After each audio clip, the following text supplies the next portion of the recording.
నమస్తే. నేను జీవి సత్యనారాయణ. ఈరోజు మార్కెట్స్ బాగా పడటం జరిగింది. ఎందుకు ఏంటిది అనే దాని మీద విశ్లేషణ. మార్కెట్స్ దీన్నే బ్లడ్ బాత్ అంటారు. ఇప్పుడు బ్లడ్ బాత్ అంటే ఏంటంటే ఇక బ్లడ్లో అనమాట స్నానం చేయటం అంత అనమాట. అంటే ఓపెనింగే మన మార్కెట్లు భారీగా పతనం అవటం జరిగింది. ఎందుకు ఏంటిది అనేది చూద్దాం.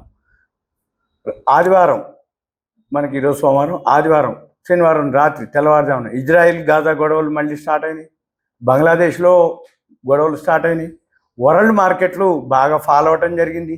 అమెరికాలో వడ్డీ రేట్లు ఫ్లాట్గా ఓపెన్ అంటే అన్చేంజ్ చేయడం జరిగింది లాస్ట్ వీక్. కానీ యుఎస్ జాబ్స్ డేటా రావడం జరిగింది. యుఎస్ జాబ్స్ డేటా ఏదైతే ఉందో ఆ జాబ్స్ లేవు అనమాట, తగ్గిపోయినాయి అనేది ఆ డేటా. దాంతో యుఎస్ ఎకానమీ రెసిషన్లోకి పోతుంది అనేది వార్తలు. ఆ రెసిషన్లోకి అమెరికా పోతుంది అంటే ఎకానమీ స్లో డౌన్ అయిపోతుంది అనేది వార్తలు. దాంతో అమెరికా మార్కెట్లు బాగా ఫాలో అవటం, దాంతోపాటు ఏషియన్ మార్కెట్లు, యూరోపియన్ మార్కెట్లు ఫాలో అవటం, జపాన్ వరకు వచ్చి నిన్న అంటే ఈరోజుకు మొన్న శుక్రవారానికి జపాన్ మార్కెట్లు భారీగా పతనం అవటం, ఇవన్నీ మన మార్కెట్లు కూడా ఫాలో అవటం జరిగింది. మన పని ఇప్పుడేంటిది, ఈరోజు ఇయర్లీ హైకిలోకి లాస్ట్ మనొక 2-3 డేస్ బ్యాక్ మన 1 తారీఖు ఆగస్టు 1కి yearly high, lifetime high, new హైకి రావడం జరిగింది. బిఎస్సి 82,000 దాటిపోయింది. బిఎస్సి సెన్సెక్స్ 25,000 దాటింది. నిఫ్టీ ఇక అక్కడి నుంచి ప్రాఫిట్ బుకింగ్లు కరెక్షన్ రావడం జరిగింది. దీంతోపాటు వరల్డ్ మార్కెట్లు ఫాలో అవడం జరిగింది. ఈ వరల్డ్ మార్కెట్లు అమెరికా మార్కెట్లు 1.5% అంటే Friday night Dow Jones, Standard and Poor's, Nasdaq, దాంతోపాటు ఏషియన్ మార్కెట్లు, చైనా మార్కెట్లు, జపాన్ మార్కెట్లు ఇప్పటికీ 14% మైనస్లో. మొన్న కూడా 1,600 పాయింట్ల వరకు అంటే సుమారు 6,000 పాయింట్లు 2 రోజుల్లో తగ్గిపోయింది. 6,000 అంటే అంతకుముందు 37,000 ఉంది. 37,000 చిల్లర ఉన్నటువంటిది 31,000కి వచ్చేసింది. ఇది జపాన్ సెన్సెక్స్. అంటే మనది 82,000 ఉన్నది ఇప్పుడు ప్రజెంటు 22,000కి వచ్చింది. అంటే 2,600 వరకు మైనస్ అయ్యి మళ్ళీ రికవరీ అవుతుంది ఇప్పుడు ప్రజెంట్. అయితే మన పని ఏంటిదిగా ఏ అయితే ఉన్నాయో వాల్యూ ఉన్నాయి చూసుకోవాలి. బడ్జెట్ అయిపోయింది. బడ్జెట్ అయిపోయిన తర్వాత మార్కెట్స్ ఏవైతే ఉన్నాయో ఈవెంట్స్ లేవు మనకి. కాకపోతే మనకి రేపు ఎల్లుండి అంటే మంగళవారం, బుధవారం, గురువారం ఆర్బీఐ క్రెడిట్ పాలసీ ఉంది. 6వ తారీఖు రేపటి నుండి డిస్కషన్ ఉంటుంది. 6, 7, 8 గురువారం నాడు ఈ ఆర్బీఐ క్రెడిట్ పాలసీ అనౌన్స్ చేయడం జరుగుతుంది. అది ఫ్లాట్గానే ఉండొచ్చు, అంటే అన్చేంజ్ అనమాట. వడ్డీ రేట్లు తగ్గించడం పెంచడం ఏమీ ఉండకపోవచ్చు అనేది మార్కెట్ అంచనా. ఎందుకోసం అంటున్నానంటే అమెరికాలో వడ్డీ రేట్లు ఎప్పుడైతే అన్చేంజ్ అయిందో, ఫ్లాట్ ఉంచిర్రో, దాన్నే మనం కూడా ఫాలో అవుతాం. అక్కడ వడ్డీ రేట్లు పెంచినట్టయితే మనం కూడా పెంచటం, అక్కడ వడ్డీ రేట్లు మామూలుగా ఉన్నాయి కాబట్టి మనం కూడా మామూలుగానే వడ్డీ రేట్లు ఉంటాయి. కాకపోతే ఇప్పుడు మార్కెట్లు పడటానికి రీజన్ అంటూ మనకి బడ్జెట్ లేదు, ఈవెంట్ లేదు, ఎలక్షన్స్ అన్నీ అయిపోయినాయి. మనం ఇప్పుడు వరల్డ్ మార్కెట్లను ఫాలో అవటం. వరల్డ్ మార్కెట్లు అంటే ఏంది? ఏషియన్ మార్కెట్లు, యూరోప్ మార్కెట్లు, యుఎస్ మార్కెట్లు. అయితే యూరోప్ మార్కెట్లు, ఏషియన్ మార్కెట్లు ఎన్ని పడ్డా, ఇజ్రాయెల్ గాజా ఎంత గొడవ ఉన్నా అవి టెంపరీనే మన వరకు. ఎందుకు అంటుందంటే మన ఎకానమీకి వాళ్ళ ఎకానమీకి సంబంధం లేదు. యుఎస్ రెసిషన్లోకి వెళ్తుంది అని యుఎస్ మార్కెట్లు పడ్డాయి. దాంతోపాటు ఏషియన్ మార్కెట్లను ఫాలో అవుతూ మన మార్కెట్లు ఫాలో అవటం. ఇప్పుడు మళ్ళీ యూరోపియన్ మార్కెట్లు ఏవైతే ఉన్నాయో అవి కూడా మన దారిలోనే పట్టడం జరిగింది. అంటే ఇప్పుడు అవి ఫాల్లోనే ఓపెన్ అవ్వటమే, గ్యాప్ డౌన్ తోటి ఎఫ్టీఎస్సీ అనుకోండి, డిఏఎక్స్, సిఏసి అవన్నీ కూడా 2% అబోనే మైనస్లోకి రావడం జరిగింది. ఇక తర్వాత మెయిన్ ఏంటిది అంటే ఇప్పుడు రెసిషన్ అనేది, ఎకానమీ అనేది అమెరికాది ఒకటి.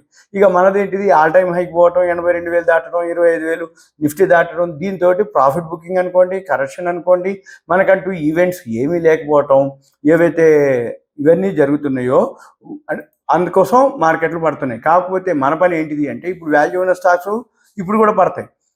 క్వార్టర్లీ రిజల్ట్స్ వచ్చేస్తున్నాయి ఆల్రెడీ. ఇవాళ 5వ తారీఖు, ఇంకొక 10 రోజులకి ఆల్మోస్ట్ ఆల్ ఎన్ఎస్సిలో ఒక 4,000 పైన ట్రేడ్ అవుతాయి. మనీ కంట్రోల్ అనుకోండి, ఎన్ఎస్సి అనుకోండి, అక్కడ డేటా ఉంటుంది. ఆ డేటా అంతా కూడా అప్డేట్ అవుతాయి. 6,000 కంపెనీల వరకు సుమారు. ఇవన్నీ కూడా రేపు 15వ తారీఖు అప్డేట్ అయిపోతే 16వ తారీఖు వరకు మనం కనుక ఉండగలిగితే, ఇప్పుడు కూడా ఆల్రెడీ కొన్ని వందల కంపెనీలు, ఇప్పుడు 700 కంపెనీలు లాభాల్లో ఉన్నటువంటివి వచ్చినాయి డేటా. మన పని ఏంది, ఇప్పుడు మార్కెట్ మంచిగా ఉంది కాబట్టి, మార్కెట్ బాగలేదు కాబట్టి మంచిగున్న కంపెనీలు కూడా ఫాలో అయ్యే అవకాశాలు ఉంటాయి, ఫాలో అయినాయి కూడా. మన పని ఏంటిదిగా, ఏవైతే ఫాలో అయినాయో వాల్యూ ఉన్నాయో అవి చూసుకొని మనం బయలోకి వెళ్ళాలి. ఇప్పుడు ఏదైతే ఉదాహరణకి ఈరోజు 80,981 శుక్రవారం క్లోజ్ అయింది. ఈరోజు 78,295కు లోకి రావడం జరిగింది. అంటే 80,981 అంటే 81,000, 81,000 78,300 అంటే ఎంత, 2,700 పాయింట్లు మైనస్లో ప్రీవియస్ క్లోజ్కి ఈ రోజుకి. మళ్ళీ ఇప్పుడు ఈ 78,295 పాయింట్ల నుంచి ఇప్పుడు 78,940లో నడుస్తుంది ఇప్పుడు మనం వీడియో చేసే టైంకి. అంటే ఏంది, సుమారు మళ్ళీ 650 పాయింట్లు లో నుంచి కూడా రికవర్ అవ్వడం జరిగింది. ఇవన్నీ కూడా ఎవరికి, బ్యాన్లో ఏవైతే F&O ఉన్నాయో ఆప్షన్ చేసేవాళ్ళు, కాల్ ఆప్షన్ పుట్ ఆప్షన్ చేసేవాళ్ళు, కాలు బై చేసిన వాళ్ళు పోతారు, పుట్టు బై చేసిన వాళ్ళు పోతారు. ఎందుకు పోతారు అంటే మార్కెట్ ఎప్పుడైతే ఫాలో అయిందో పుట్టు ప్రీమియంలు బాగా పెరుగుతాయి, కానీ పుట్టు కొన్న వాళ్ళు చాలా కొద్ది మంది ఉంటారు. మళ్ళీ లేదు అనుకుంటే బ్యాన్లోకి పోతాయి. వాళ్ళు ఎగ్జిట్ అయ్యే లోపల కొంచెం రికవరీ అవుతుంది అనుకోండి, వెయిట్ చేద్దామని వాళ్ళు తీసుకోరు ఎక్కువ శాతం. ఇక కాల్ కొన్న వాళ్ళందరికీ కూడా ఆటోమేటిక్గా ఇక మార్కెట్ ఫాలో అయింది కాబట్టి ఇక చెప్పేది ఏం లేదు, ప్రీమియంలు అన్నీ కరిగిపోతాయి. F&O బై చేసిన వాళ్ళు పోతారు, కాల్స్ కొన్న వాళ్ళు పోతారు, పుట్టు సెల్ చేసిన వాళ్ళు కూడా పోతారు. పోవటం అంటే లాస్లోకి వెళ్ళిపోతుంది. మళ్ళీ ఎక్కువ తక్కువ మళ్ళీ కొనాలి అంటే మార్కెట్ మళ్ళీ ఫండ్స్ కావాలి, మార్జిన్ కావాలి. ఇప్పుడు ఈ పెయిన్ ఏదైతే ఈ నొప్పి ఉందో ఇవాళతోటే పోదు, ఎందుకంటే వరల్డ్ మార్కెట్లో రికవరీ అవ్వాలి. మళ్ళీ ఈ MTFలు ఉంటాయి, మార్జిన్ ట్రేడ్ ఫెసిలిటీస్, వాళ్ళు ఎవరైతే కొనుక్కొని ఉంటారో వాళ్ళు మార్జిన్ కనుక మెయింటైన్ చేయకపోతే మళ్ళీ అవి స్క్వేర్ ఆఫ్ అయిపోతుంటాయి, సిస్టమే క్లోజ్ చేస్తుంటుంది. F&Oలు క్లోజ్ అవుతుంటాయి, ఆప్షన్స్ క్లోజ్ అవుతాయి, కాల్స్ పుట్స్ అంటే ఎవరైతే పుట్టు కొన్నారో ఓకే, వాళ్ళకేం ప్రాబ్లం ఉండదు, ఎందుకంటే చాలా కొద్ది మంది. ఎందుకు కొనరు పుట్టు ఎక్కువ ప్రీమియం పెట్టి అంటే మార్కెట్ ఎప్పుడైతే ఆల్ టైమ్ హైక్ పోయిందో అంతకుముందు పుట్లు కొంటారు, కానీ అప్పుడు పడట్లేదు కాబట్టి పడవనే ఉద్దేశంతో కాల్లోకి వెళ్తారు.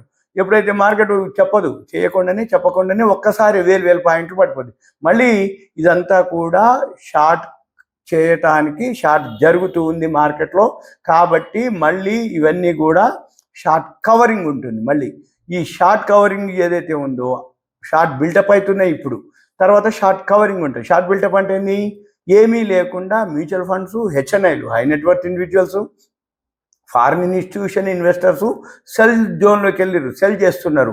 మళ్ళీ వీళ్ళంతా బై చేయాలి, స్క్వేర్ ఆఫ్ చేయాలి. F&Oలో అనుకోండి, మామూలుగా కాల్స్ అనుకోండి, పుట్స్ అనుకోండి, దాన్ని ఏమంటారంటే అప్పుడు షార్ట్ కవరింగ్ అంటారు. ఇప్పుడు షార్ట్ బిల్టప్ అవుతున్నాయి. మళ్ళీ కనుక ఎవరైతే రియల్ ఇన్వెస్టర్స్ ఉంటారో ఒకవేళ ప్యానిక్ అవ్వక్కర్లేదు, ఒకవేళ రేపు మళ్ళీ 2-3 రోజులు అయినాక మళ్ళీ షార్ట్ కవరింగ్ అయితే మళ్ళీ అప్పుడు వీలైతే అప్పుడు ఎగ్జిట్ అవ్వాలి.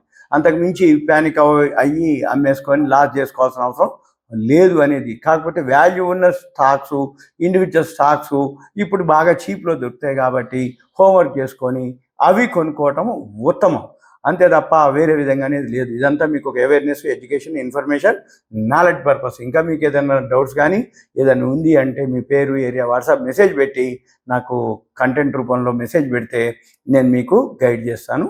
ఇది మీకు ఒక నా అభిప్రాయం. మార్కెట్స్ ఇవి రికవరీ కూడా అవుతున్నాయి. ఇంకొక మళ్ళీ జనరల్గా ఇవన్నీ జరుగుతూనే ఉంటాయి మార్కెట్లో, ఎందుకంటే ఎప్పుడైతే బాగా పెరుగుతాయో బాగా పడే అవకాశాలు ఉంటాయి. దీన్నే అతి సర్వత్రా వర్జయేత్ అంటారు. అంటే ఎప్పుడైతే బాగా పెరుగుతాయో అది వినాశనానికి దారితీస్తుంది. అంటే బాగా పెరిగినాయి కాబట్టి బాగా పడతాయని అర్థం, సింపుల్గా, అంతకుమించి వేరే ఏం లేదు. ఇప్పుడైతే ఆల్రెడీ మార్కెట్ మళ్ళీ ఒక 600-700 పాయింట్లు రికవరీ కూడా అయింది లో నుంచి. ఓకే, సుమన్ టీవీ ప్రేక్షకులు ధన్యవాదాలు, థ్యాంక్ యూ, సెలవు.